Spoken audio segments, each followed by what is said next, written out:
a mandar un mensaje a John que si se apunta a ir a esto del Festival de las Verbas. Pues mándale las fotos. ¿Ah? Mándale las fotos. ¿Qué foto? Pues no me lo mando.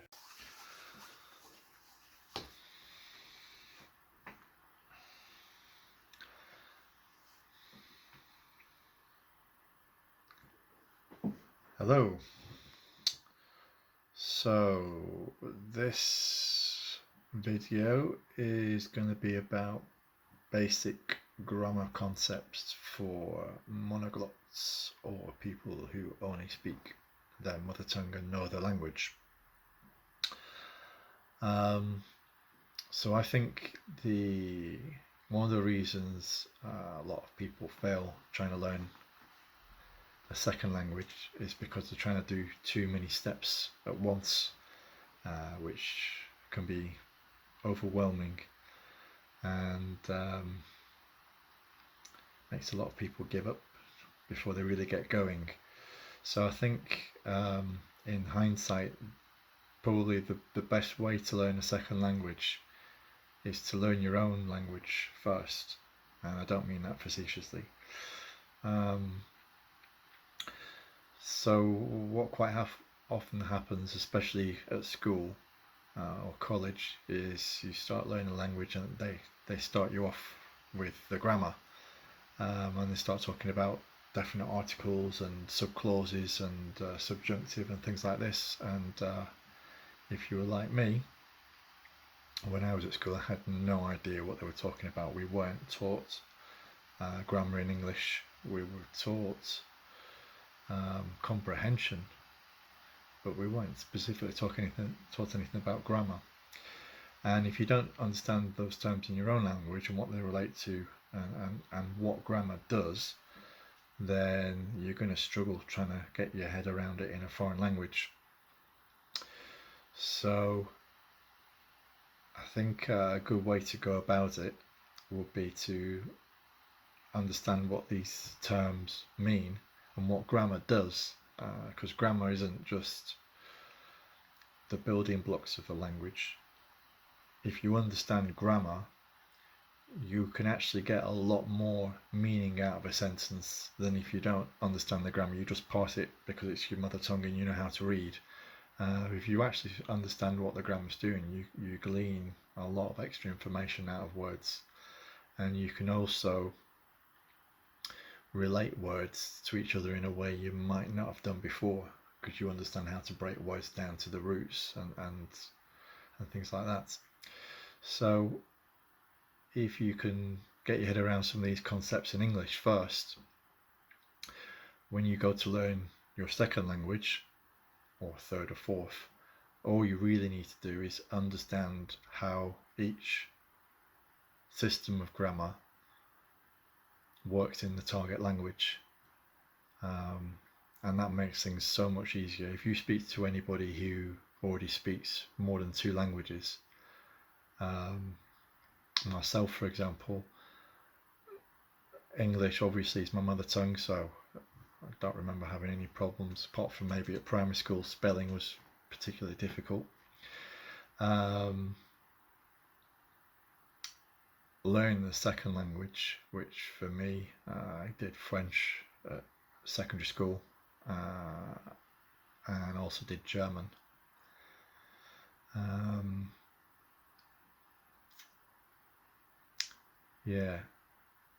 Second language was impossible. It was a nightmare.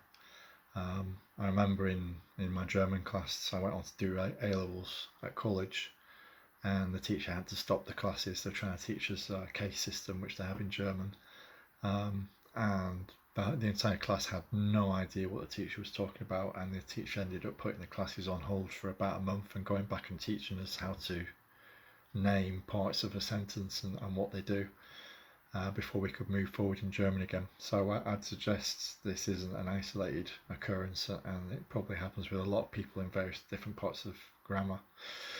So hopefully we'll go through some really, really basic things in English, which if you haven't,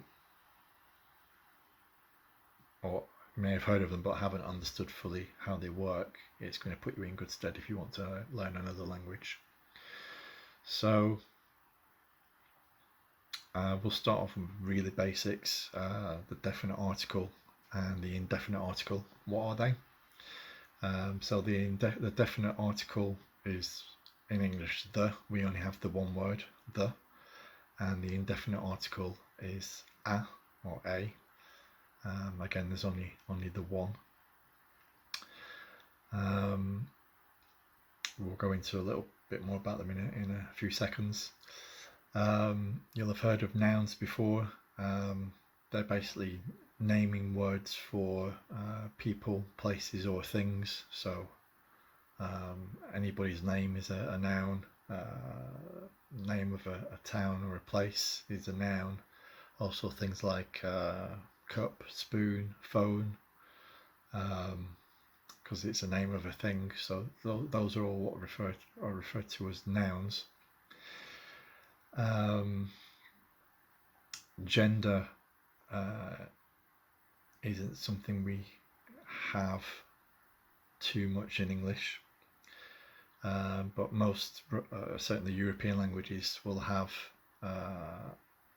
two or more genders for the language. So some words will have one word for the, and other words will have a different kind of word that also means the. For like German has der, die, das, masculine, feminine, neuter. Spanish has el and la. Italian has il and la. Dutch has het and de. So it's a bit of a foreign concept in English, because you only talk about people or maybe some animals as masculine and feminine, but anything else is just it. So the cup is referred to as it. I have a cup, it is black. You wouldn't say I have a cup, she is black or he is black. Or I have a phone, it is white. But you can get an inkling of how it might feel to refer to things like that. So you might hear men generally talking about the car or a boat as she, as in she's a beauty, and referring back to a boat. So they wouldn't say it's a boat in that case, because it's kind of making it an endearing term. Not that that would happen in those languages, but it's just to get your head around that you would call objects by he or she depending on the gender of that word. You wouldn't call everything it's like you do in English. So if you can get your head around that, then it'll make things easy for you in the long run learning another language.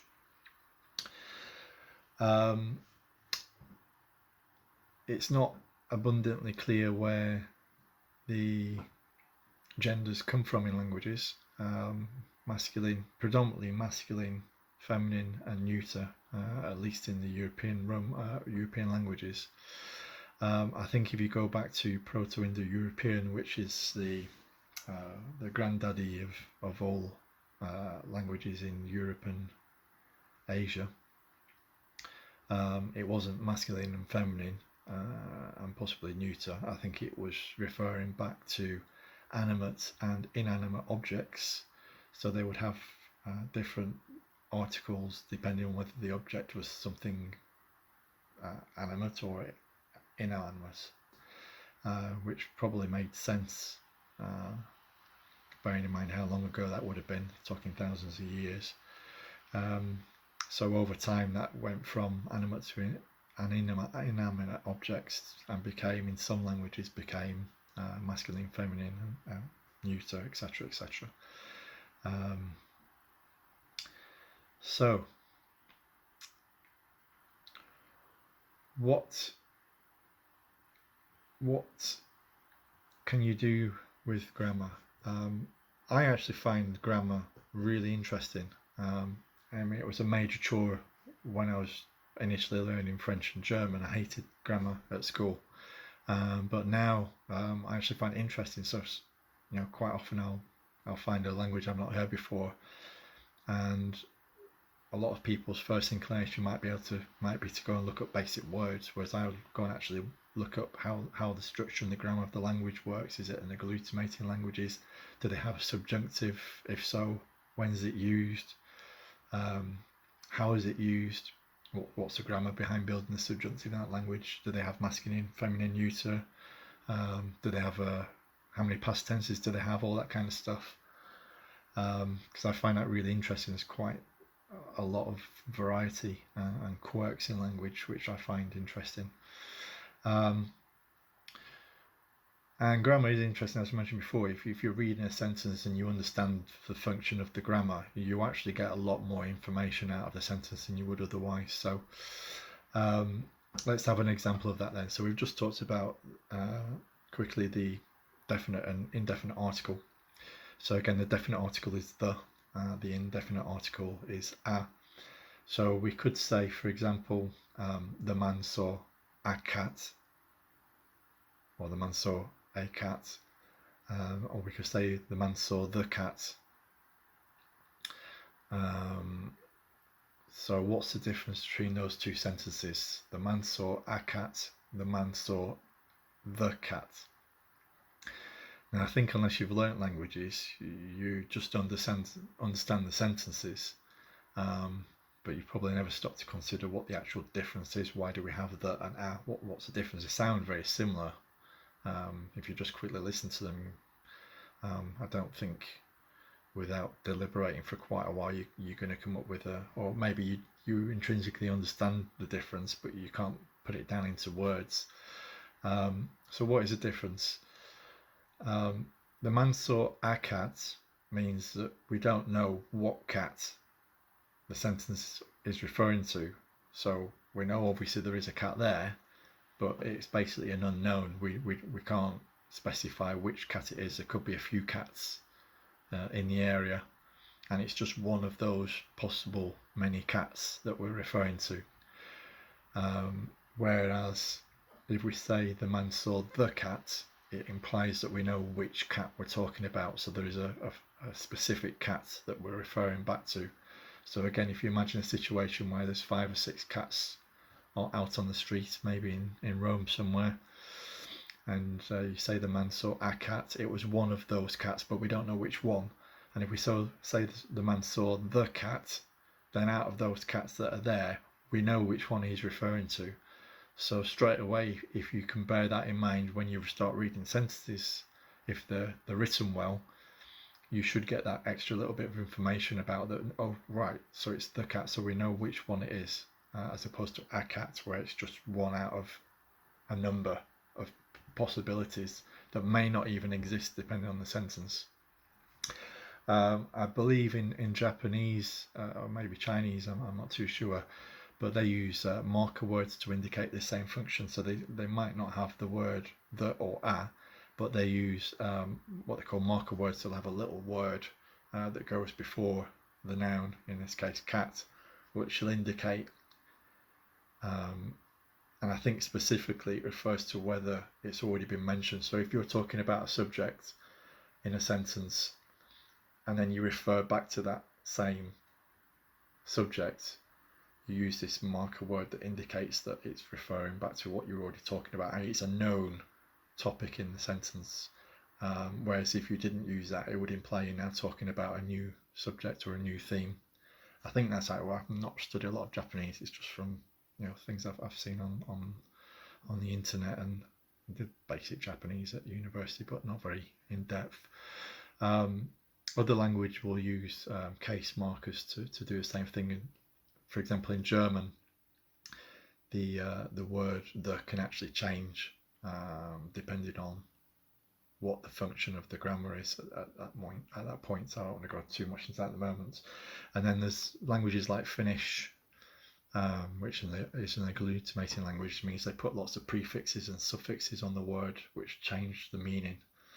And they don't have a word for a or the. They'll just put a little bit snippet of word either on the beginning or the end of the word, and that will indicate a similar thing as a concept of a or the, but they don't actually have words for those things. So So that's how the definite and indefinite article work. What else do we have? Verbs are obviously what they used to teach us at school, the doing words. So verbs come in a variety of different categories or types. So German has strong and weak verbs. Spanish, for example, has groupings of verbs like AR, ER, and IR verbs. But again, we don't want to go too much into that at this stage. You just understand that verbs are what express an action or doing or some kind of process.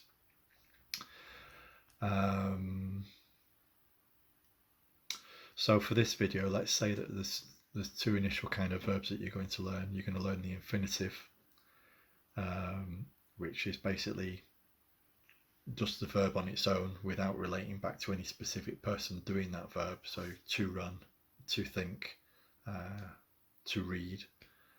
And in that case, you know what the action being done is, but you don't know who's doing it. And then to express which person's doing it, we do what's called conjugate the verb, which is basically putting a person with the verb. So you would drop the to, as in to speak, you drop the to and it become I speak or you speak. So I put a little table up there so you can see how that breaks down. So the conjugated form of the verb basically expresses who is doing the function of the verb. Generally in the European languages at least, there's three people. So it's first person, second person, and third person, and then there's a plural of each of those. So the first person is I, the second person in English, and again I put a little table up for this. In English, the second person is you, but it's only you because the original word dropped out. So it doesn't, in English it's a bit funny because it doesn't actually match up with the languages, because originally let's go through it. So the first person is I, second person is X, but we say you. Third person is he, she, or it, and then we have the plural of each. So the plural of I is me plus another person, which is we. So plural first person is we. The plural second person would be you, as in you all. And the third person plural would be they. So he, she, or it is singular, but if you have two he's or two she's or a he, she, and an it, you would say they.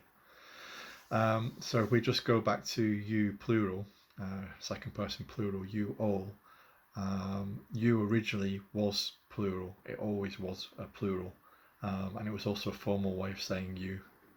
And the second person, we had something like ye or they, or you might know it as thou or thee.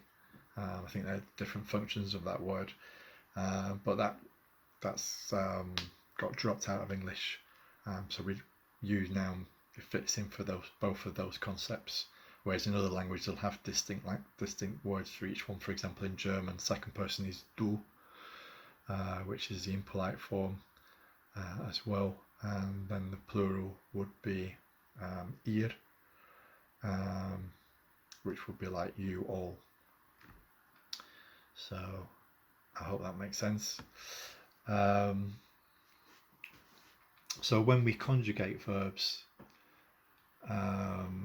in most of the European languages, each person is going to get a different each verb is going to conjugate with a different ending relative to the person who's doing the verb. Now this doesn't really exist in English, except in the present tense, second person. So you'd say I run, he runs. So the second person takes, the third person takes an S. So I run, first person, you run, second person, he runs, third person, and then all the rest are run as well. So it's quite difficult for an English person to get their head around every single part of that verb gets changed. But there is a verb where we we do nearly get there, which is the verb to be. So if you think about it, the verb is to be, but the first person is I am. You don't say I be, and be is not related to am at all. It seems to have come from a different verb altogether at some point in history. So I am, and then it's you are, which again is the plural form, but as I mentioned, you was originally just used for the plural. The old version would have been bist, so it would have been you bist or ye bist or something like that originally, and that's dropped out of usage. So there was originally a second person form of that verb as well, and then the third person is he, she, it, is, which again has nothing to do with am, nothing to do with be either. So if you wanted to learn the verb to be, just the first three people, each one's different, so it gives you a kind of a flavour of what it's like doing it in other languages. Also because of that, because if you say am, you couldn't possibly be talking about you or he. You know it has to be I, because that's the only person it fits with. Therefore, in some languages, they'll just drop the I altogether and just say am rich rather than I am rich, because you already know who we're speaking about. And you'll find that specifically in Spanish, Italian, for example, but very, very common in Spanish. They'll drop the first person, they'll drop the person in writing and speech. It's not used unless you specifically want to emphasize who you're talking about. So actually an example of conjugating a verb. So we've covered nouns and verbs there. So descriptive verbs. A word that describes a noun, and a noun again is a name of a place, person or thing. So something that describes a noun is an adjective, and a verb is a doing word or an action, and something that describes a verb is what we call an adverb. So in English, the adjective goes before the noun. So you would say, for example, the quick car, whereas in the Romance languages, they would say the car quick. So they put the adjective after the noun, which you have to do a few mental somersaults to get that going in your head. But if you practice saying things backwards in English first, then if you come to speak one of the Romance languages, it quickly just becomes normal, and you can do it without too much concentration. Adverbs in English, a lot of them end in ly, so they're quite easy to recognise. Not all of them, but the majority of them will end in ly. So you have like quickly, softly, quietly, and they're usually placed after the verb. So you would have the car drove quickly. So yeah. So I think that's probably enough ground to cover for now. May continue this line of thought tomorrow in another video, and talk about basic sentence structure concepts and how to analyse the sentence. In the meantime, if you like the video, please give it a like or share it with anyone you think might be interested. Anybody who's looking at learning a second language for the first time, subscribe. If you've got anything that you specifically want me to cover, or you think I've made any mistakes, then feel free to comment below. But yeah, thanks very much. Bye.